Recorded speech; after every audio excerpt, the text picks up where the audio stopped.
Our wonderful and amazing viewers, subscribers, both old and new, I greet una. I say make I welcome una back to another time here. Our name, as you all know, na Everyday People's Voice, and na from correct sources we dey gather our information. But if today na your first time to come across our channel, abeg make you help us subscribe, like and share our videos, and God will bless you. This video wey una wan watch so, go shock una. Make e not be like say na we dey talk am. Na from the horse's mouth una go hear am. This na to prove to una say we get evidence of many things wey dey happen for this our country. Na to watch the video, my people, make I no waste una time. Let's dive into the video at once. Make it not be like say now we dey talk all these things. I think una understand me, so let's go. Our national challenges are visibly worsening. Our nation and its fortunes are in clear reverse. The indices are clearly indicative of our decline. Thus, Nigeria remains one of the poverty capitals of the world, with over 100 million in extreme poverty and more than 150 million in multi-dimensional poverty. The situation has deteriorated significantly in the past 18 months under the current administration. As a nation, we are falling from being the highest GDP in Africa in 2014 at $574 billion and per capita of about $3,500 to now ranking the fourth with a GDP less than 50% of what we were a decade ago, about 200 billion, with per capita less than a third, about 1,000.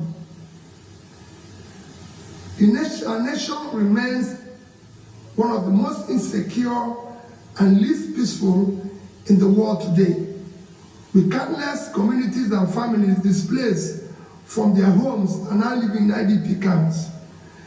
According to the Global Peace Index report, Nigeria ranks 143 out of 163 countries in terms of peacefulness, and indicative of high level of distress. Food insecurity has become a national norm, making Nigeria one of the hungriest countries of the world. Gainfully employed and middle-income Nigerians now spend nearly their entire income on feeding, with some resorting to borrowing to eat just to eat. For those living on margins, low-income earners and unemployed, the situation is even more dire. The newly approved minimum wage of 70,000 cannot afford a bag of rice or even have a bag of beans. As a result, many Nigerians go to bed hungry, while a significant number now rely on palliatives and charitable support. Tragically, this has recently led to several avoidable deaths. Nigeria in 2024 hunger index is ranked 110 out of 127 countries measured, reflecting a critical level of hunger and food insecurity. We have earned the dubious distinction of being one of the countries with the largest number of people without access to electricity. In 2024, despite the abysmal and unacceptable power generation and distribution, the frequency of national grid collapse increased significantly. The frequency of national grid collapse increased, where we have almost 12 times in 12 months. As a result, we are now mockingly referred as a generator country. This persistent lack of adequate energy supply continues to hinder our national development. Corruption, official efficiency, fiscal profligacy, and the mismanagement of public resources continue to rise astronomically in our country, spreading across all spheres of government. Similarly, nepotism and disregard for the Constitution, rule of law, and due process have become the norm. Our national debt has risen astronomically from approximately 15 trillion in 2015 to over 100 trillion today. This sharp increase has occurred within the last 18 months under the current administration. Ironically, these borrowings are largely allocated to non-generative programs and projects, leaving little to tangible development assets. Inflation remains an all-time high, businesses are collapsing, and manufacturing companies are barely surviving, further contributing to already high unemployment rates. We hold periodic elections that are no longer genuine. Our electoral process are visibly flawed, lacking transparency and credibility. Although Nigeria is a democratic country, the electoral process falls far below acceptable standards, with the people's vote often not counted.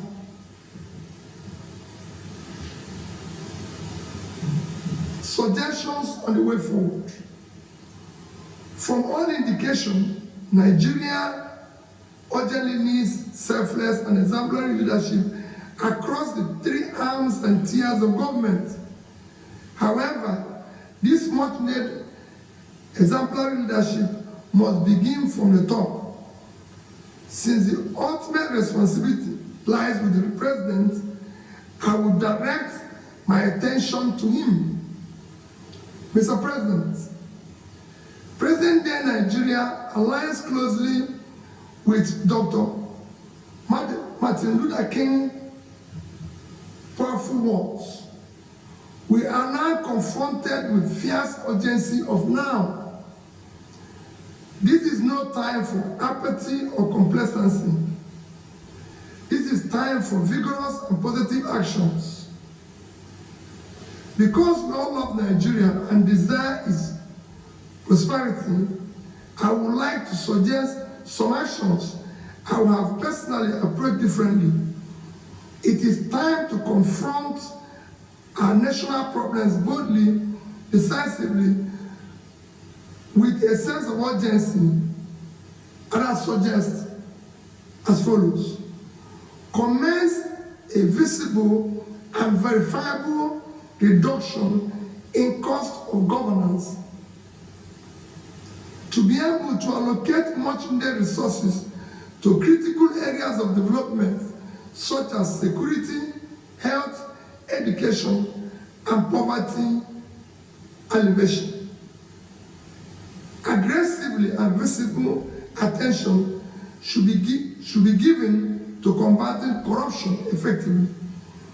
While addressing past corrupt practices, we must ensure proper investigations and recoveries are related to missing funds or their sources.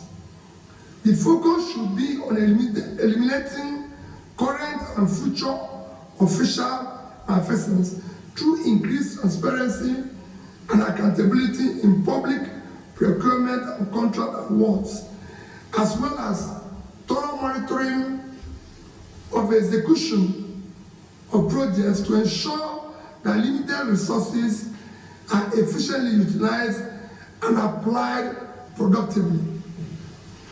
All future borrowings must be tied to regenerative investment and visible productive assets that will benefit the nation. This will ensure both productivity and ability to service and amortize such loans, rather than continue the current practice of accumulating massive debt with no tangible returns, which places undue strain on future development revenues. Mr. President, out of approximately 580 days you have been in office, it is reported that you have spent about 30% or around 180 days on more than 30 publicly recorded trips overseas. My appeal is that you dedicate 20% of 2025, roughly 72 days, to visit each of the 36 states for 2 days each. As a president, such visit will give you opportunity to better understand their economic and security situations across the country.